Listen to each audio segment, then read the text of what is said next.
Hey guys, good to see you. And it looks like we're still playing some music. I'll kind of make an adjustment there. How's that music sound? You like it? So, hey, welcome to Galactic Inquiry, the live version. I've got this thing echoing ever so slightly in my ear, so I'm going to back that off just a little bit. And a special thanks to our Patreon backers that have gotten us here. So much appreciated what you guys have done for us. Especially I want to give a shout out to our newest Patreons, James Chandler, Don Crest III, Michael Villaverde, Shego Carandao, I think I got that right, and Grey Keys.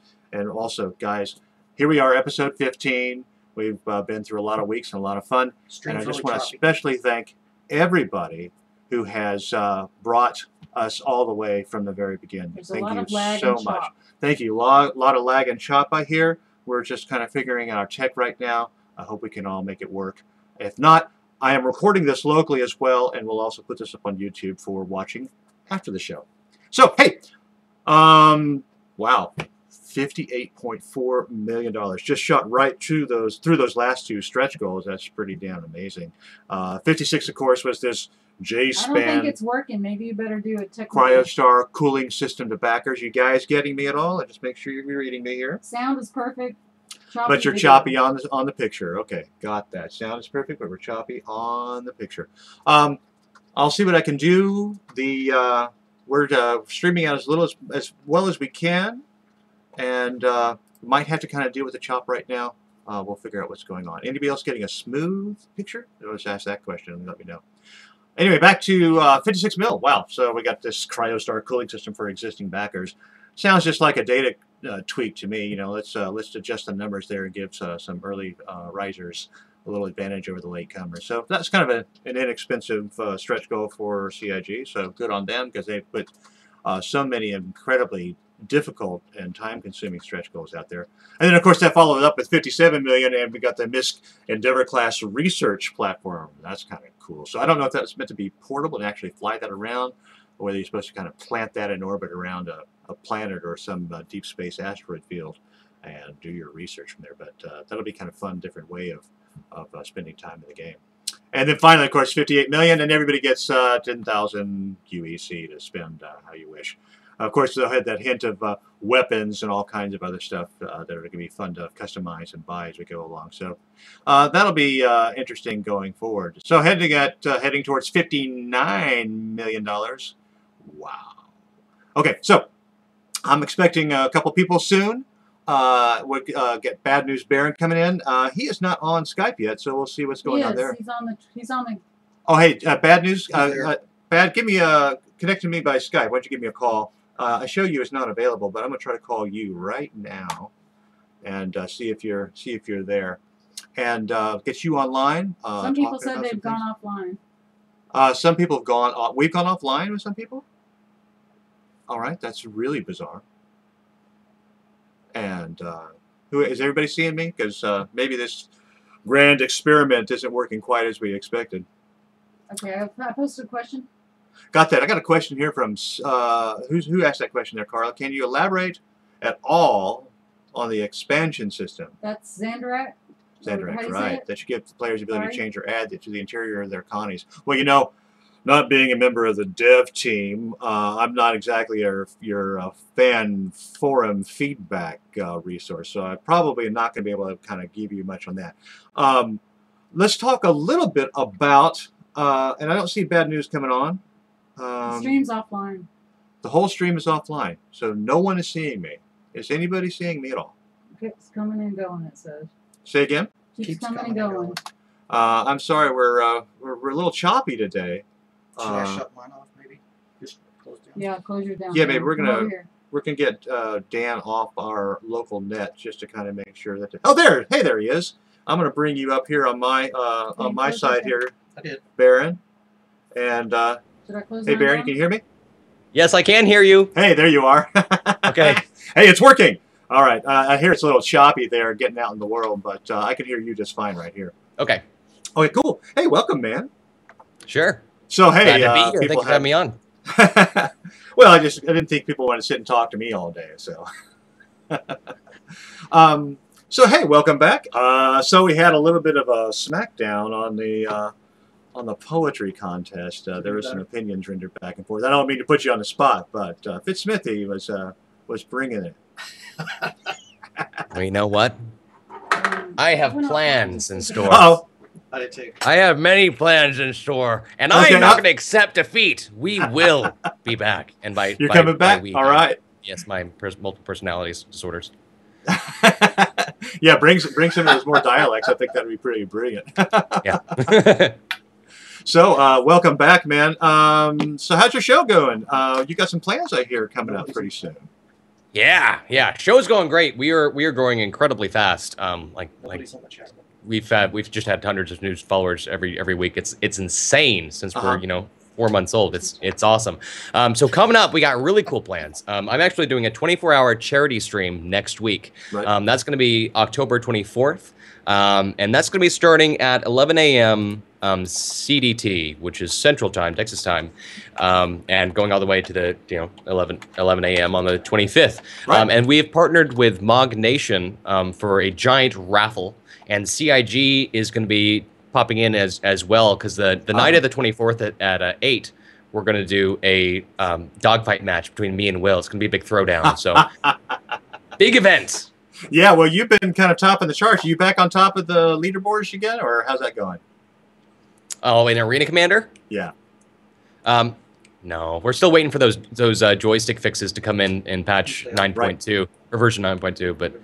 But yeah, getting up there. I'm in the 60s now, so that's an improvement. Well, I haven't even gotten anywhere near Arena Commander myself. Been too busy with everything that we've been doing here in this household. But so last couple milestones, just kind of blasted through those. 57 million amidst this this Endeavor research class, research platform and a cooling system, which is just some data pushing around. What do you think? That's kind of exciting stuff. It's incredibly exciting.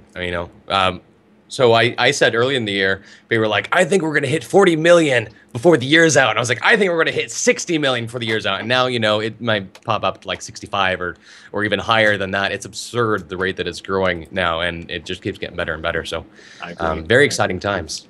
So we're going to mix it up a little bit. We're going to be doing a little bit of interviews and talking with people. We're going to do some fan frequency stuff. We got some things to share. And just kind of going back and forth, just kind of reacting. Apparently, we're having a little trouble with our streaming, so we're recording this, fortunately, locally as well, and we'll put this up on YouTube for those who did not get a chance to watch the show live. We apologize to you guys for that. We're still sorting our technology out here. Might be a tight data pipe coming outside of Avenue C. So, but anyway, speaking of fan frequency and some cool things, look what the Browncoats sent us. Check that out. Very nice. Yeah, aren't those awesome? They got a little bit of a cool Firefly kind of action going right there. And there are like 900 people in that organization right now. And of course, the original idea was to kind of keep it really informal, kind of like the Firefly, family. Yeah. But now that there are 900 people, they might have to go under some sort of organization, and there's the fear that they might become the Hands of Blue, managing their own crew as we go along. Well, their members might aim to misbehave then. Yes, well, there'll be a lot of that going back and forth. That's interesting to see how orgs becoming so big divide and schism into sub-organizations and counter-organizations. That'll be a lot of fun. Yeah. So what else is going on with you? Just streaming every day. This is my full-time job now, so we're doing that 40 hours a week. We've got a couple of YouTube things in the pipeline. I got to go to CitizenCon last week, which was incredible. And pardon? Yeah. So tell me about your experience at CitizenCon. I've never met a more incredible group of people. That was probably my best experience as a gamer and a fan. It was going to get to go to this. I got to go to CIG Santa Monica the day before, and that was a lot of fun touring the offices. Met Will. Will is an incredible person. There's a lot of really friendly staff over there. Right. And then at CitizenCon, I got to hang out with the old Wingman's Hangar crew. There was Logante, and there was Kin Shadow, and Disco Lando, and Toast. It was a lot of fun. It's great to see a lot of people that you always see online and finally meet them in person. It's like, oh my God, it's almost surreal sometimes. Yeah. Yeah, the So, demi-celebrities of Star Citizen. Well, I remember how amazing people were when we went to Gamescom in Germany a couple years ago and CitizenCon last year. Not that I got to spend much time with anybody at CitizenCon last year with the live stream fun that was going on. But I had to rush straight back to the office while everybody else was going to party in order to get the show onto YouTube right after we streamed it. So, so tell me a little bit about what they presented at the CitizenCon show. What was so I think the big thing that everybody was talking about was the planet side demo. Right. That was something that we'd never seen before. I mean, it was stuff that I think we all sort of expected from the way that they were describing things and the way that this, they've said that the universe was laid out. There were no real surprises in that demo, but it was good to see everything sort of coming together. Right. Yeah, and it's certainly it's what they call a beautiful corner kind of demo where you get to kind of see a little piece of what they're planning. Now, that is so much detail. How they've got a hell of a schedule to try to get that out. And there's a lot of consternation about whether they can actually deliver this inside of 5 years at the level of quality and granularity that they're talking about. Yeah. As far as release being like 2 years from now, I'll kind of believe it when I see it. But I'm a happy camper right now, so I don't really care. They can take their time and make it as detailed as they want to, as far as I'm concerned. Right. So let me. I'm going to share another. Something from our fans. I'm just going to pop this up on the screen here real quick, guys. This is, of course, Citizenry Magazine is coming out with its latest. Atros has been kind of putting that out. That'll come out on the iPhone or the iTablet, the tablet. So if you want to, you can take a look at Citizenry Magazine. Check out that link right there and go visit them right there. It's so cool to see people putting up publications and kind of reworking stories and telling their own stories in the verse. You got any fiction you're thinking about, kind of along with your new ideas? All right, there's a story I've been working on for a long time. The problem with developing Star Citizen fiction is I have a thing about keeping it, in the verse. Right. What I'm really interested in is the Messer area, the first Messer, where the UEE is formed from this one general. So I have a big story planned out. That I've been working on about how this guy goes sort of on he becomes like Caesar, sort of getting all these colonies together. But it's hard because it's an ever-evolving universe, and so sometimes the things that I work on, I have to go back and change. Well, canon seems to be developing as we go. Yeah. I wonder if you have an opportunity to kind of create canon yourself. Is that happening at all, or is that being pretty much dictated from on high? It sounds like I haven't actually interacted much with the writer staff or anything like that. But what it sounds like is that they are open to player stories becoming canon if it meets their vision of the universe and is in fiction for them. So that's always an interesting opportunity. Well, yeah, I look forward to seeing some of that. You're going to be delivering that in writing, or are you going to do some performances? What are you thinking? Oh, that would probably be writing. Yeah. Well, you've got a background in that. I'd love to see some of your work come out. It's we've got a lot of people putting little stories up there, some better than others. So I look forward to seeing Oh, the pressure. The pressure. So when you're not writing, you're running around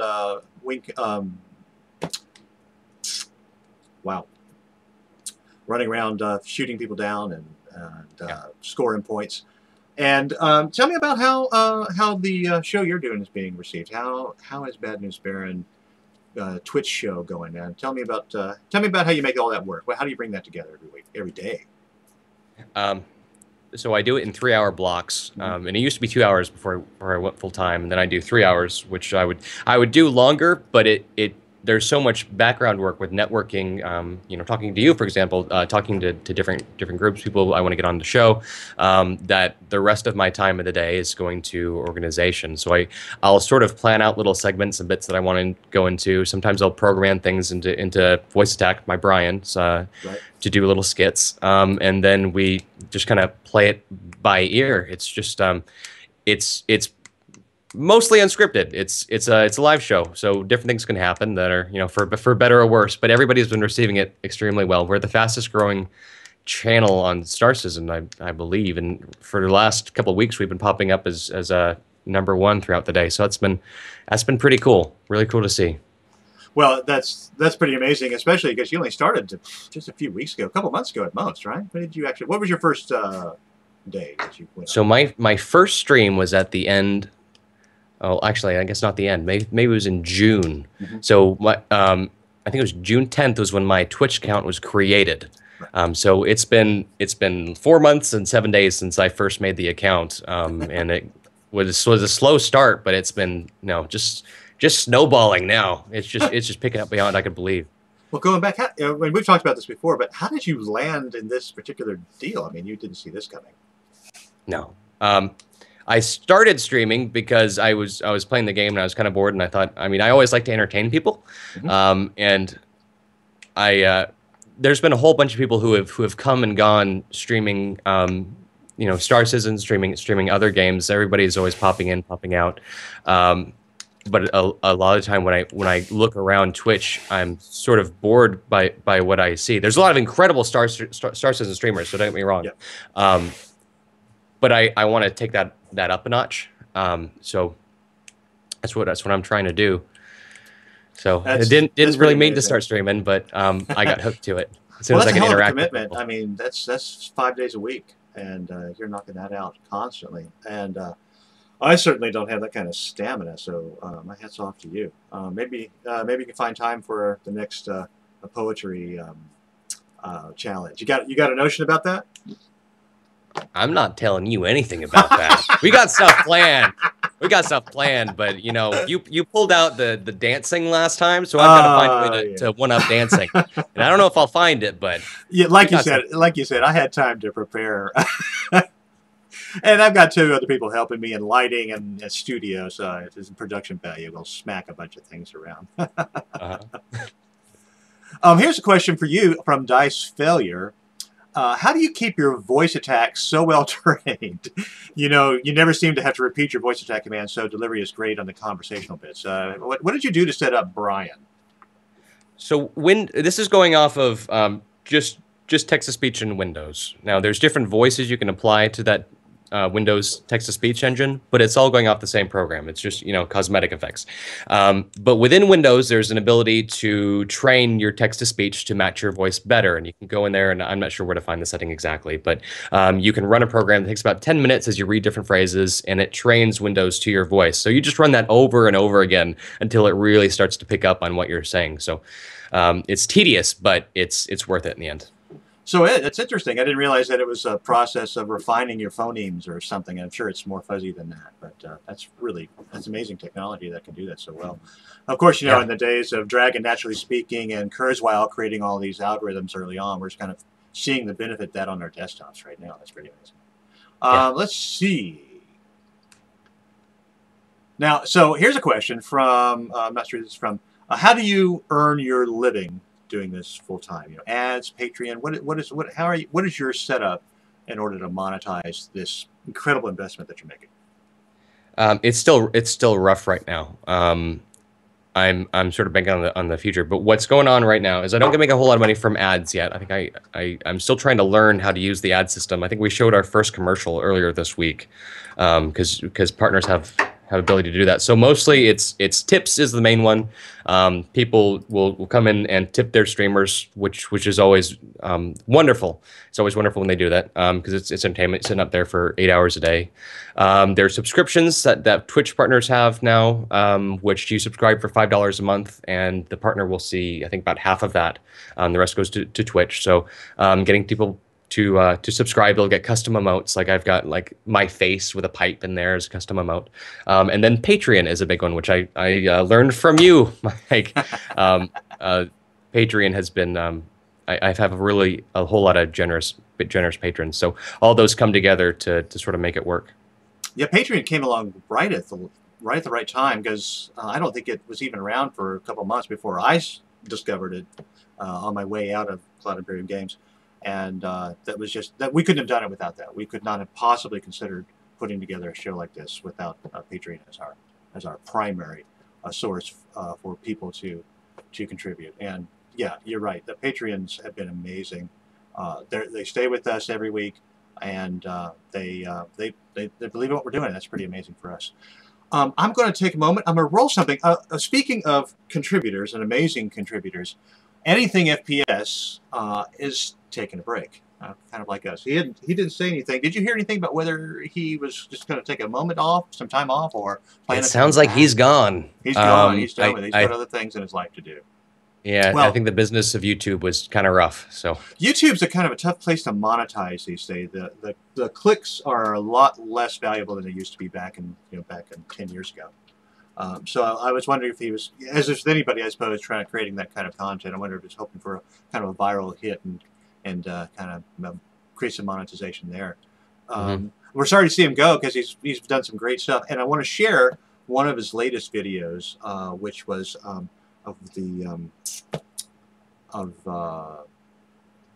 can't remember. Let's just play it. Let's just take a look at it.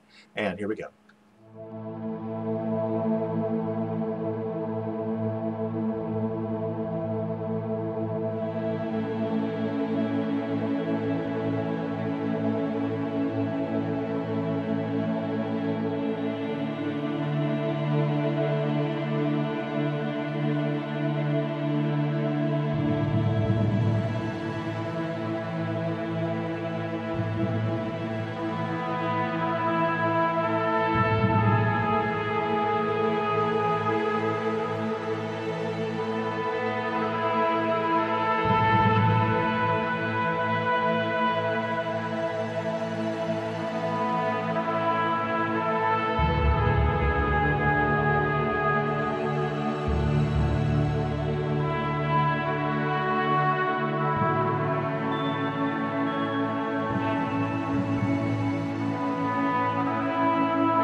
Can you hear me? And here we are. We're back trying to dial up Geek Domo. Hey there, Bad News Baron. How you doing, man? Doing good. I think Domo's here. Got him on audio. Oh, interesting. I don't see him on video. Hey, Joe, you there? I don't hear you, Joe. Oh, wait. Here he goes. Here he's coming. He's coming. There you go. Hey, there Put you pants go, on. But you can't hear me. So how you hear me? doing, man? Hello? Yeah. Can you tell him that he can hear me, but he can't? Can you hear Domo? Yes, I hear him. Okay. Good,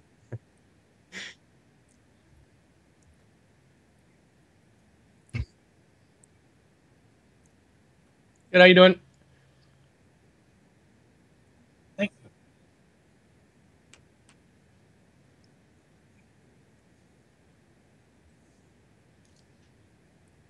It's real easy. It's patreon.com/badnewsbaron, and Patreon is Patreon, and Mike's is the same way. Hey.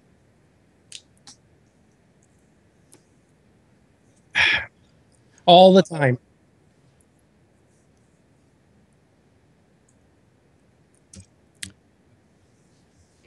Well, you know, I started streaming on Twitch full time around February last year, or this year, when I got partnered, and it's been pretty much full time ever since. I stream probably 8 hours a day, somewhere around there, and I do variety stuff, lots of different things. Oh, Okay. Can you hear me now? There we go. I can hear you. Yep. All right. So yeah, I stream about 8 hours a day and play a lot of variety stuff. You know, different things, everything from World of Warcraft to Star Citizen to Elite Dangerous to all sorts of different things. Just basically all that kind of stuff, all that kind of fun stuff. Right. So, so you spent some time enjoying playing with Star Citizen things. Mm-hmm. Here we are. We just gotten past a couple of milestones, $2 million in a inside of a week and a half or something like Mike, that. I can't hear you still. You're not hearing me now?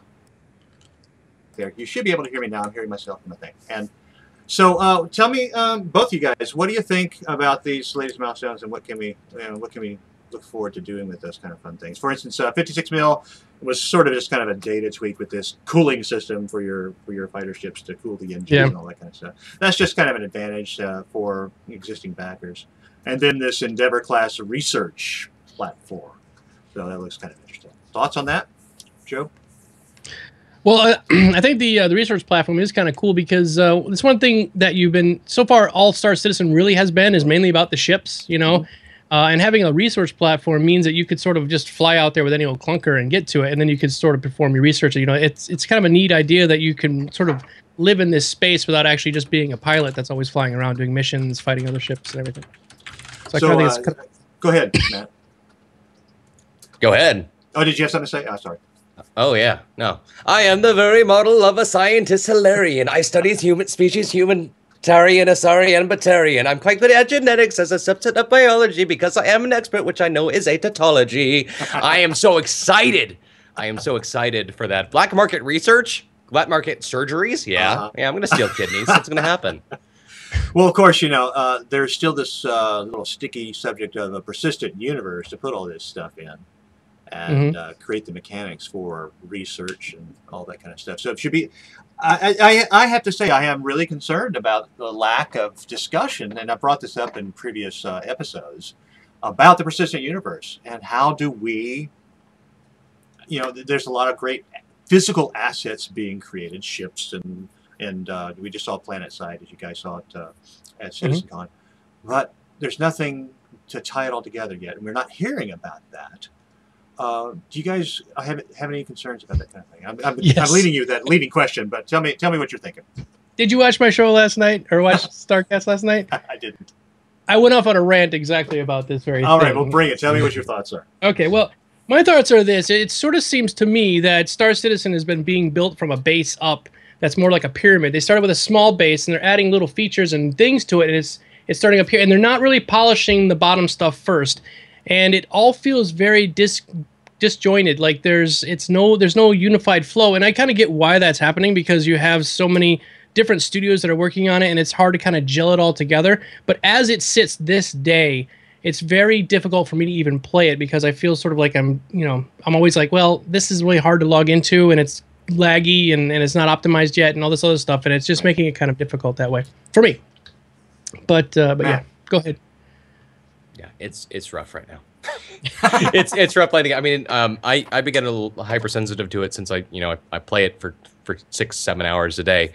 So all the little annoyances start stacking up, become big annoyances. Like right now, Arena Commander is almost broken with the M50 being untouchable in combat. Right. So those start to add up, but it'll be that's balance issue. We get more game flows. That can be addressed at any time. Yeah, absolutely. It's just it's just from a day-to-day state of where we are in development, and it'll all be improved. It's just where's the game at any given patch point. And pardon me, I don't mean to look like I'm not attentive. I'm also checking out questions coming in. Oh, that's fine. So, we understand. So Joe, let's see here. I'm going to share another fan frequency thing. We've been just kind of going back and forth and showing things and talking about things. Seithe created this cover just a couple days ago of a Ablative Girls comic magazine cover with this cybernetic female with the purple haircut. Anyway, I just want to share that with everybody. Take a look at what he's created over there on the forum and at that link right there. I think it's a really nice kind of hint at what could happen inside the Persistent Universe at another day. Persistent Universe, there's infrastructure, this huge infrastructure to create for this thing. And I've been in the office a month and a half ago in Austin, and the guys are hard at work on it. But there's no discussion with the fan base, with the backers, about what they're planning, what they're thinking about some of the relationships between systems. And it's all great. You're selling millions of dollars of spaceships and everything, but if there's nowhere to take them into the world, and there's no way of understanding your relationship between you, your ship, and everybody else, and how you navigate that economy, I've not been inclined to get into the game myself at all, because it's just no place to live yet. Yeah, it feels more like they rushed it out to try to get it out to us so we can play with certain points of it, but it doesn't feel like a real game yet. It still feels quite like we were just saying, disjointed. And I use Elite Dangerous as an example. Not that I'm trying to make it one's game is better than the other, but Elite Dangerous, you can sort of get in, fly around, and sort of start your life in this game. You know, you can start becoming a pirate, you can become like a merchant or whatever. It's not fleshed out, of course, but it's there enough to where you can sort of do that. And I don't know if it's because of CryEngine that caused that sort of issue where it's CryEngine, had the whole floating point problem. And they couldn't expand out from where they are now, and so that we're sort of like in this bubble of things that we can sort of play around with, but it's not real yet. So, it feels almost like it's a simulation of a simulation, kind of. And Matt, do you think that we got a great arcade game so far, and you've been capitalizing on that quite well. What if you were going to expand your show or expand kind of what your participation in the world was? What would you look forward to next? What would you desire? The social side can't come soon enough, as far as I'm concerned. Part of the reason why, one of my favorite things to watch other streamers do is play open world games, kind of like DayZ, where the interactions between players really make the fun. You can have new dynamic interactions every day, and the stream is always different from day to day because of that. So that we need that. But about a year from now, I think I'll be in a better place to make these sort of judgments. Right now, since it is so early in development, I'm gonna take a step back from all that. Right. Dan, you gave me this question, but who asked this one? What are your thoughts on Dreadnought coming out in the summer of 2015? That's a long way away, and I'm not even thinking that far. But some people are. Some people are really kind of like thinking that far out. Dreadnought class ships. Who asked that question, Dan? Do you? I think Shiver. Hang on. Shiver. Okay. Well, we'll try to credit that. Are you guys thinking that far ahead? New ships and new. I mean, there's not much use for capital ships until we actually have a Persistent Universe. It's not like they're going to be floating out an arena commander. There's one use for them. Mm-hmm. ep015. people like to have these big ships and to show off how awesome they are. But I can't say that I'm much different than that. I mean, I've got an 890 and a reclaimer, so right. But yeah, it's thinking that far ahead. I don't know. I mean, they keep right now. They got 50 ships, and they keep coming out with more. Mm-hmm.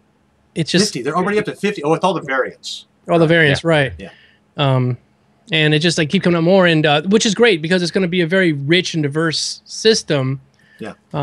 Which I do like that part of it. But is there some underlying reason that they keep coming out with more of these ships now while they still don't have the main game? Is there like a cash-in thing that's going on here too? Because it certainly worked for them so far. Mm-hmm. Heading towards $59 million, and that doesn't seem to be stopping. In fact, it seems to be accelerating right now after CitizenCon. So I guess that works well, and that helps finance their time building the Persistent Universe infrastructure, because that is a huge, unseen, underappreciated aspect. It's not like they can sell subscriptions on that, right? Until it's actually they start introducing that. So and then how do you introduce some of the first elements of the Persistent Universe without having written almost all of it? I mean, that's some of the challenge, but it would be good to see some design thoughts on how things should be balanced? And I mean, we hear a few hints of this thing through Chris Roberts and back in the day on Wingman's Hangar when Form Feedback, we'd hear some hints at ideas about what wouldn't and would not be included in the persistent universe in the game. But of course, all of that's been months since Wingman's Hangar, and I haven't heard much new on Tin for the Chairman. Any concepts that stand out for you that you're looking forward to in a persistent universe? I think I think trading right now is the big thing that's missing that can tie everything together. And if you look, I mean, we've had, again, going back to Elite Dangerous, you get to see almost a full development cycle for that game from their early alpha segments to, you know, they're almost at release at this point. And when it really started to take shape was when they introduced, you know, I can go from point A to point B and trade, and along that route a thing can happen and people can attack me. Right. Those are basic enough objectives that I think it can start tying the world together a little bit. So, you know, if we get a little bit of a social side, we get some of the multi-role ships in there, and we have a basic economy where we can at least go between two different star systems. I think that's enough to really start letting things open up and grow. But as far as everything being segmented out right now and not connected, it's just kind of tough. Well, here, just creating that fundamental mechanic as you described, with the level of granularity they're creating for all the planet side stuff, they can't bring up 2 planets without the huge endeavor in just creating the environment that you land in. Since it's not like you're just going to fly to a planet and hit a button and trade. Right. Joe, given that, what do we need to? How do we get to that place without spending 5 more years in development? I don't know. See, I kind of think that using Elite Dangerous as an example, I know probably people are getting upset of hearing me talk like this, but Elite Dangerous, I think, kind of did it from a different aspect. And Sergeant Stockus last night on our show said a really amazingly sort of insightful thing. He said Elite Dangerous, it built the puzzle from building the puzzle from the outside in. You know, they built the outer edges. They saw they built the entire universe, and they started working their way towards making ships and making more fancy ships. Where Star Citizen sort of started with making one little puzzle section over here that they could get 3 pieces to line up, and then he lined up these 3 pieces over here and these 5 pieces over there, and they kind of got that. They started working on these different separate pieces. The puzzle will still get done, but we're not able to see what everything is yet. We just got like the corner of the car fender, and we got like the bumper, you know what I mean? We got the little pieces of the puzzle, but not able to see it all. Whereas Elite, as it worked from the outside in, we as players are able to see that, you know, genesis happen that way. Yeah. Well, I think that's the biggest challenge. So while we're at this, there's a first-person shooter reveals coming up sometime soon, and so I guess that'll probably be another arcade game without a persistent universe to kind of tie all that together. What you have, guys? Any thoughts about, you know, kind of style? This is a question from Shiver Bathory. The kind of style of FPS, you know, like DayZ or Battlefield or something like that. Any thoughts about how you would want to see an FPS evolve? Go ahead, Matt. Somewhere between Arma and Battlefield is what I would like. I think the sim side of Arma is a little bit too complex for you to just kind of pick up and do. But I like the pacing of Battlefield. Not obviously the respawns and everything, but sure. I think people need to die quick. I think there need to be lots of things at stake.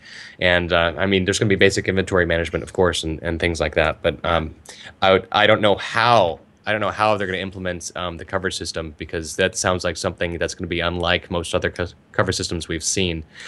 But that's what I would like, because I would like, because Battlefield, it's you know, it's a little arcadey, but it's not too arcadey. It's not quite to the Call of Duty level.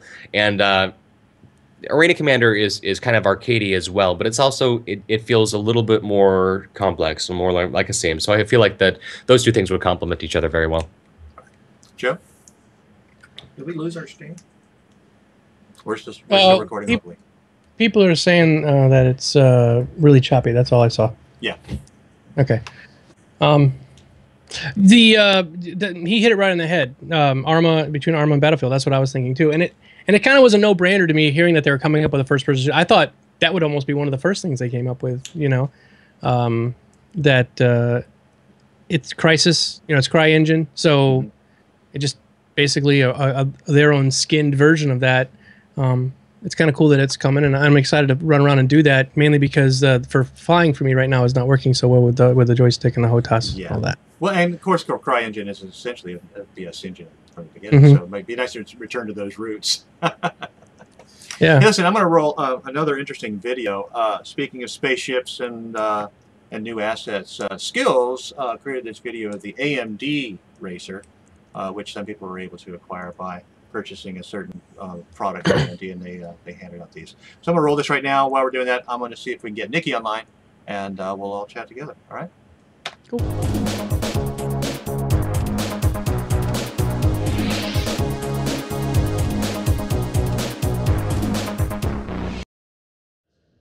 Hi guys, Steve here, and I'm going to show the AMD Mustang Omega Racer. You can only get this from an AMD promotion, or you have to buy a certain level graphics card. So let's have a look around.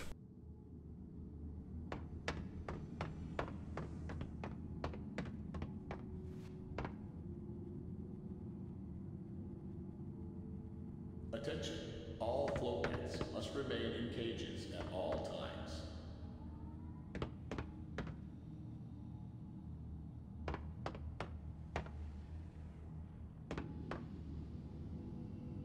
If this is your first time planetside, check with your local info agent for available job opportunities.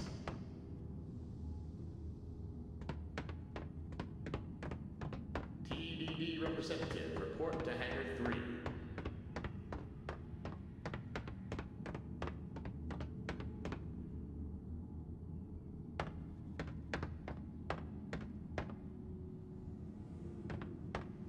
TDD representative, report to Hangar 7.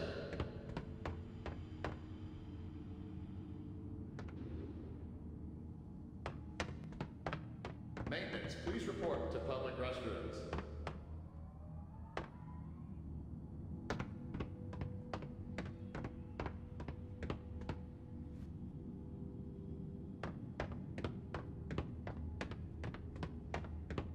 Attention, all floatplanes must remain in cages at all times.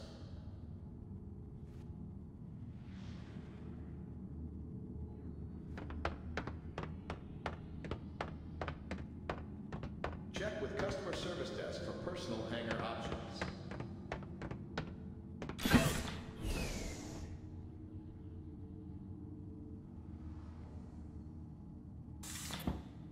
With the owner of the M50, recognized LK. The animations aren't done, so you're not able to look around the cockpit yet.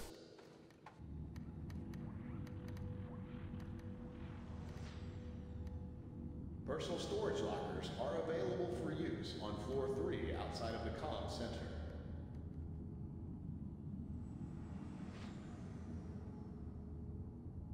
All arriving personnel must clear planetary customs before exiting the hangar.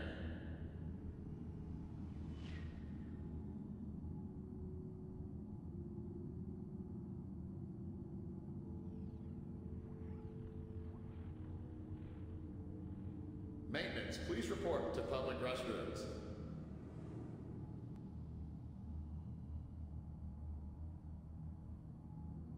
TDD representative, report to Hangar 1.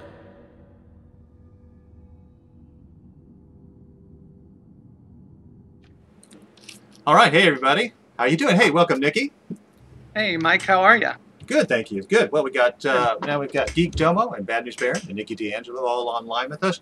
Apologies again to our viewers on Twitch today. We're having a little trouble streaming out, a little bit of a choppy show. My apologies. This is the first time we were trying to do this live thing, and I suspect that our little Time Warner pipe, outgoing pipe, just doesn't quite cut it, especially when we're doing all the Skype sessions as well. So anyway, we'll put this up on YouTube shortly after the show completes here, and everybody can watch it there. Hey, Nikki, welcome. And what's that? Oh, you're at the office, aren't you? Yeah, I'm not home.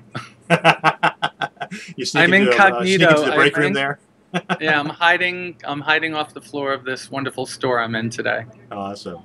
Hey, And listen, I had to rip off my shirt so no one knows where I work. Yeah, thank right? you. Yeah. I'm So, practically of naked course, you under are this the shirt. host of your own show, Star Citizen Addicts Anonymous, and Right. also you also have a Patreon kind of audience there. Tell us a little bit about your last show and what you've been doing. Well, I'm doing a lot. I do a lot of shows a week. I like to keep up on all the things that are coming out of CIG because it's so confusing for most people to know exactly what's going on. So I'll do shows about, my thoughts on where the game is headed, and I call those the state of the game, and I release them on Mondays. I'll do a news show that I release on Wednesdays, and I try to not just deliver the news, but break down what it means to us. And that's called Star Citizen Addicts Anonymous. And then I do ship reviews, and I do module reviews, and I just try to make sure that people understand what's going on, because you can get lost very easily with Star Citizen because there's so many different groups working on the game that when you look at it from the outside, it kind of looks like, what is this thing? Is it trying to be a shooter? Is it trying to be the space sim? Is Arena Commander the game? So I try to break it down to people so they know how it's being developed, why it's being developed that way, and what where the endpoint is. And I think the biggest thing that people forget is that Star Citizen is the byproduct of the original game, which is Squadron 42. So we don't get Star Citizen until Squadron 42 comes out. So Well, I try certainly, certainly we're challenged with that initial plan, but with the way the pipelines keep constantly shifting, I'm wondering what we can expect with Squadron 42 coming out. Who knows when? Especially since some of the assets from Squadron 42 have to end up in Star Citizen as well, like some of the capital ships and such. So that should be interesting. Their pipeline is constantly undergoing, some revisions. I understand that some of the contractors are no longer on board. I'm just curious about how they're going to deliver on that. I don't see. I look at it like they're bringing in key people to get the pieces of the game that need to get done first. Like, nothing gets done until the CryEngine is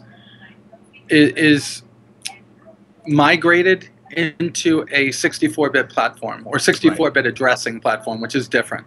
So we can't have a game until that's done. So they've got the right guy on board now. I mean, Sean Tracy, who was at CryEngine, is now the lead engine guy, whatever you want to call him, over at CIG. So I think that's a big move. As far as everything else, I mean, people like there's so many Davids there, but David Hobbins, who left, he's now making starships, or he is de-agifying the Millennium Falcon for LucasArts, right? For Disney. So I mean, the people that are leaving, like yourself, are leaving for either their own ventures or for better jobs, or because what they were doing isn't really getting done at this, at the shop anymore. And the rearrangement of what each one of the studios is responsible for is also going to lose people. If they're going to move ship development from all over the place to specifically in California, people that don't want to live in California are going to wind up leaving the company. So I'm not worried about it from that perspective. I'm worried about it from the perspective of, are they continuing to ask us to keep giving more money while they're not ready to deliver something that is worth the money that we're giving for another 2 years, 18 months? I mean, Squadron 42 is a $49 game, and we're getting 10 missions. But, Geek Domo just talked about over $2,000 in ships that he has. Yeah. And when I look at my billing and subscriptions, I tell you, I do the face palm and go, why? And I know why, because I do it for my show. But yeah, why? Sure, right? that's why I have a subscription, so I can stay in the know. Yeah. So you raise an interesting point, and that is there's a brain drain. We're hitting that point in a development cycle, which is only 2 years in, where some of the top flight people end up, saying, "Hey, I've done what I feel I can here. It's time for me to go do something else." So how does a company like Star Citizen survive the brain drain, and new people have to come on, whether it's in code, or it's in art, or it's in design? Matt, you got any thoughts about how they're going to manage that, since we're losing some of our key people like Chris Olivia and the other, I think Jason Spangler's gone. Some of our key leads are now no longer there, and some new people have to kind of learn a whole new process and code base. Any thoughts on that? Well, the good news is that this is now such a well-known, enormous project that I think it will always attract new top talent who are looking to make a name for themselves. Now, whether or not they'll enjoy that once they get into the really long hours and the stress of this particular development, who knows? But I think the good news is some of the really incredible people who were there at the start have already laid the groundwork for the look and feel of the universe and sort of the vision for going forward. So from the artistic creative side, I think a good ground has already been established. And the technical stuff, the code work, I think that will be in good hands going forward. I think they'll have no lack of people trying to join the project. Joe? Well, that's the thing is Star Citizen is ever so slightly popular, and it boggles my mind the amount of amazing people that are in this community and what they can do. And SIG doesn't have to look much farther than the community itself to bring in some people that can help out and learn. I mean, they brought in the one person I can't remember his name from the Next Great Starship, and they tried bringing Pearl in, FPS, anything FPS. That didn't quite work because he lives out in the middle of Australia and couldn't move to Texas. But are you sure that didn't work? Uh-oh. Do you have some inside information? Because he was on our show the other night and we were talking to him, but he said he was offered by Wingman to come out there, but he couldn't really move. He couldn't. Okay. What is this? What do you know? What do you know? Say rumors. There's rumors. Oh my God! You must know something. I know nothing, but I all I know is a stupid rumor that's a rumor that probably will come to pass as being a rumor. Right. But they're going to announce at PAX Australia that he's part of the team. Interesting. And I think it's a rumor. I think it's a rumor because he is. Even when I contacted him to be on the show, he was like, "There's no way. I'm not going there." Yeah. So we're looking at quite a bit of a turnover. Austin is trying to add and subtract people. And I guess Chris has an intent to centralize things in California. There, as you say, there's a lot of people available in the world who have some amazing premium talents. CryEngine's a little bit of a kind of an outlier, though, as far as engines go. How do you find the people to handle that tech that come in with some experience? It almost seems to me that they're having to rewrite this CryEngine from scratch. So which is good. Which is good. Right, but I think so. Maybe they might not even need to find somebody who's specifically a CryEngine maestro, but somebody who's a good coder that can sort of help build this new Cry bastard child, whatever you want to call it. Right. Yeah. So it's not like they're getting to take advantage of an off-the-shelf solution anymore. They're just, as you say, just starting from scratch, pretty much, which is that's something of the '90s. Who does that anymore? Start to build an entire Chris Roberts. Yeah. I mean, wasn't he known for doing that before? I mean, wasn't that his shtick that he kind of wrote a lot of his own engines? Back in the day, there wasn't an engine that you could just buy off the shelf. You had to write everything from scratch.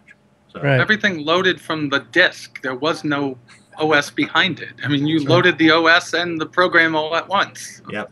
Yeah, you wrote everything together. And you had to actually manage your disk streaming and everything inside your own code as opposed to relying on API from Microsoft. So. Yeah. Well, Eric is still live on my Skype. So maybe he's still there. I think he is. I don't do that anymore. Don't do that anymore. So, I just felt the shudder in the force. Tremor in the force. So, Nikki, tell us what you got coming up next week on your show. Oop, we lost her. Did we lose her? Oh no! She's frozen. Oh, there she is. She's back. If you watched the live stream, it actually came in 3 different pieces, right? You had the demo, you had the team that talked about it, and then you had the AI team that talked about it. And the thing that separates the Persistent Universe here from what we have in other games is that Chris's passion for making it immersive is causing them to have to create these instead of scripted movements, these AI movements for the players. If you go into a game like ESO or a game like World of Warcraft or Lord of the Rings, when you go into a certain area, a script is begun. The people say what they say, and then they're done, and they're always standing in the same place, always doing the same thing, never leaving. Exactly. If you go up into Shatrath City, you could always get your big giant sack from Harris Filton, you know, and she's always standing there. But in this situation, they're scripting things that are going to be people moving. So I want to bring that to people's attention, show the detail of what they said, and I'm going to have Ben come on. Hopefully, we're talking about him coming back on to talk about those things and how they differ from the way that we interact with people now. And is it going to be the same thing? Because they're talking about us having to get missions, but missions are going to be from people that are going to be in the office when they're working. So they're going to get out of the office, go to the store, go back home, get back, go to the coffee shop, and then go to work. And that just blows my mind that they're doing this. So I want to make sure that they know that. Awesome. So that's going to be on your next show?